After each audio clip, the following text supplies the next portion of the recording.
Hi friends అందరికి మేమైతే భద్రాచలం వెళ్తున్నాం. బస్సులో వెళ్తే మన హైదరాబాద్ ట్రాఫిక్ లో లేట్ అవుతుందని మెట్రోలో ఫాస్ట్ గా సికింద్రాబాద్ వెళ్ళిపోయాం.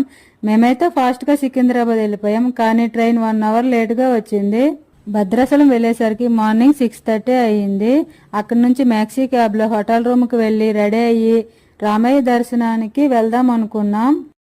కానీ ముందుగా పాపికొండలు వెళ్లాల్సి వచ్చింది, ఎందుకంటే నెక్స్ట్ 3 days బోటింగ్ లేదని చెప్పారు. అందుకని ముందుగా పాపికొండలు వెళ్దామని డిసైడ్ అయ్యాం.